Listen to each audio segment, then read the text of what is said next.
Where is the curvature? Where? No curvature.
La teoría de la Tierra plana estaba en mi mente cuando en un día inusualmente claro se podía ver la isla de Santa Catalina desde la orilla costera de Nuevo Puerto, California. Usando una mapa de Google tomé la medida de la distancia entre la isla y la costa. La isla medía 34 millas de la costa. Mi cámara estaba puesta a 2,5 pies de por encima de la tierra. Podía ver con mis ojos que la isla estaba cortada en 2 puertos con un istmo por en medio. Conforme con un sitio se supone que el globo terráqueo curva cada 8 pulgadas cuadrados por milla. Esto haría la distancia que estamos mirando desde la orilla costero, unos 700 pies. Me puse a pensar, ¿sería correcto la información de Google Earth?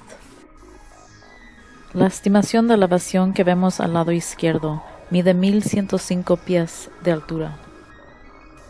Con esta matemáticas, incluso con la medida de la curva de la Tierra, ¿no debemos ser capaces de ver esta parte de la isla? ¿Y cuánto del pico hacia el lado derecho, que Google Maps dice tiene una elevación de 1200 pies, deberíamos ser capaces de ver? ¿Casi toda la isla? Si miras la parte inferior, hay una joroba que se estima que tiene por Google Earth 800 pies de altura. Se puede ver mucho más abajo de la montaña, más que 800 pies. Casi podemos ver toda la isla hasta el nivel del mar. Si la curvatura se supone que es 700 pies, ¿por qué es posible que podemos ver una montaña de 800 pies y muy por encima del agua?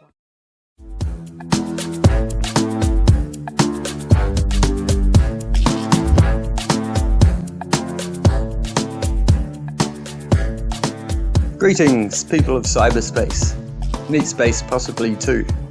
Welcome to this long-awaited follow-up to the Wellington Harbour curvature test. Rumour has it that on a clear day, with everything in the sky just right, you can see all the way to the South Island, and that's much further and much bigger than wee Kapiti Island. So I decided to take a drive around the Wellington coast with my camera and a couple of lenses to test this legend out. I'm going to show each place I drive to in Google Earth and take a few photos so you know it all checks out. So here we are zooming into Orfido Bay. First stop is that's the closest point in Wellington to the South Island that can be accessed with a regular vehicle. And those mountains, I think, are the South Island. Let's see if we can see them through the camera. Yeah, that looks to be a mountain over there.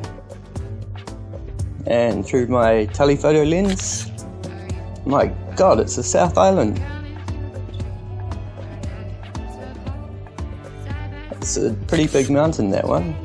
I wonder how far away it is. We'll check that out later. Now off to Island Bay, the west side of Island Bay. Very imaginatively named by the conquering Europeans, who the Māori called Pakeha, which translates roughly to white pigs. Very apt, but I will say this, the Māori did a whole lot better than most indigenous cultures. The dirty Pakeha didn't know what they'd got themselves in for when they came to New Zealand. And I think that's the same mountains over there. And yeah, I got my trusty compass just so you guys know I'm not lying, and look, I even got footage, a panorama of our lovely southern coast. And there's that mountain again, and my photo of the mountain.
And off we go to the east side of Island Bay. The Māori called that island Tapu Te Ranga, and it's said to be patua, which is kind of like sacred.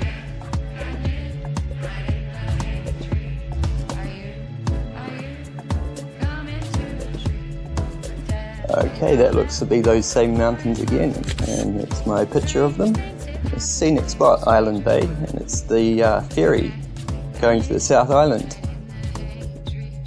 Okay, now across the harbour to Days Bay. Just crossing over Soms Island here, our local leper colony. Every good city's got one. It's got to contain those lepers. Here we are, the Days Bay Wharf. And yep, that looks to be the same mountains behind the peninsula there. And this was completely on purpose, left the camera on just so you guys know that I am actually at the jetty. Completely on purpose. And my trusty compass pointing to that same mountain by the look of it.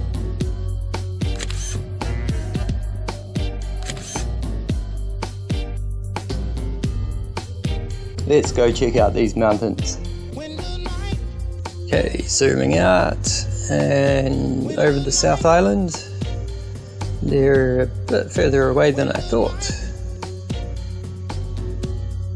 Yeah, that's quite a distance. That's 93 and 81 miles. I had no idea they were that far. Okay, I found this on the web. It's to help measure curvature, and it takes into account the height above sea level that you're measuring from. As you can see, 12 feet, that corresponds to the height on the jetty that I took these photos. Wow, so from the Days Bay Wharf, undercoat should be obscured up to 1604 meters, so that only leaves 1,000 meters that we should be seeing, but it seems we can see pretty much all the way down to sea level.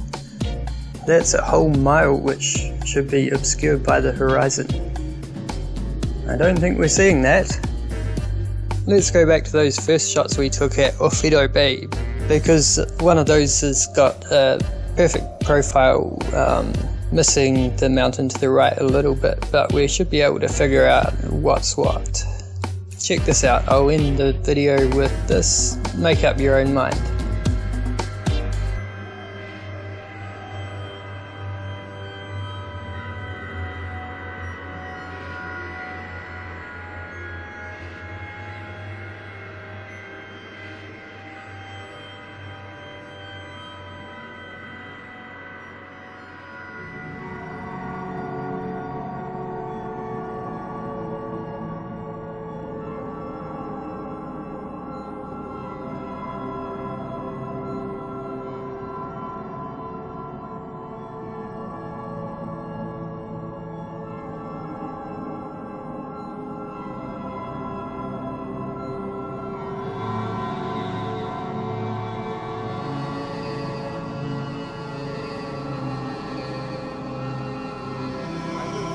Very large lake, Lake Ontario. And I happen to remember going to the beach as a kid and looking across the lake and seeing New York State coast off in the distance. I never ever thought anything about it ever, except I remember it being there when I went to the beach. Now I've been to that beach 100 times over the years.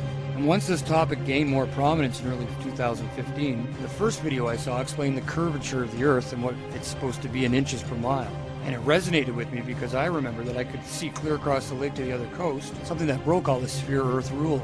So with NASA fakery on my mind and the memory of seeing this coastline that supposedly was too far below the horizon for me to be able to see it due to the curvature of the Earth, I re-examined the flat Earth theory. And as unbelievable as it seems, it started to make a lot of sense, especially since I did distinctly remember being able to see that far coast basically anytime I was at my local beach. And as I've said, I've been there hundreds of times over the years. But even so, I went back to the beach recently and stood at the shore. I looked south and guess what? I could see the New York State coastline just like I remember. Now I googled the distance and it was approximately 36 miles. I learned what the curvature of the Earth is supposed to be exactly at that distance, and according to the people that believe in the sphere, I found out that the coast should have been buried below my ability to see it by almost 900 feet. That part of the New York State coast had a top elevation of less than 300 feet. So that left at least a huge 600-foot discrepancy, and even more because I could see some of the height of the far shore. Was something really wrong with the reality that they've been selling us ever since we were born? Well, I ended up becoming a little fixated on proving or disproving the concept. And at first I truly thought disproving the flat Earth would be rather easy. I thought there had to be a reasonable explanation why I could see so far beyond the so-called curve barrier. I learned about light refraction and superior mirages. I learned about perspective and horizons. I learned about how our eyes work. I I viewed dozens of similar experiences on YouTube. I listened to experts and people who thought they had logical but spherical explanations. In fact, I tried for a few months to debunk the concept, but just couldn't. The more I looked into it, the more sense it made, and the less likely that the sphere model we've been spoon-fed since birth was a reality. It's just flat out wrong. And as more people shared their experiences and proofs online, it only added to my growing, pretty much unwavering belief that the world is not what we've been told. And learning about how our eyes work and how perspective work helps a lot with understanding sunrises and sunsets and ships disappearing hull first at sea and other supposed sphere Earth proofs. I can't say for certain what shape the Earth is or how big it is, or if there's an Antarctic ring or a barrier beyond it, or if it's an infinite plane. Maybe everything we theorize is not complete. There are so many possibilities that it blows the mind, and the flat Earth has no real complete standard model because it's all based on us finding out things for ourselves. We agree on the facts and certain basics, but the rest is only hypothetical even if it seemingly makes sense. And as the evidence mounts for both the flat Earth and against the sphere, I wanted to create a special place where folks can learn and share what they've learned with other supporters.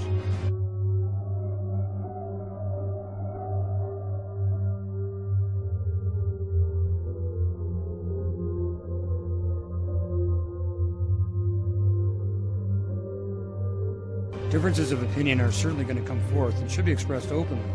But remember that the goal of my videos and their corresponding threads is to provide the opportunity to use each of us to learn and grow in any area that any of us has a problem in. If there is a thing you can't understand, then ask. Someone will have an opinion and we can go from there. If you have a point to make against what is considered an accepted flat Earth fact, please provide any relevant links or supporting proofs or videos. I am currently under the impression that the entire space program, even the low Earth orbit, and all that is there, is really just a sleight-of-hand trick by a group of illusionists that have swindled the public, the governments of the world, the media, and us into believing a lie. Everybody, a small group of corporations and cabals have almost complete control over the entire financial, educational, high-level governmental and media systems, leaving it up to real armchair scientists and normal people that can critically think and recreate experiments themselves to independently prove or disprove any accepted line of thought about our reality.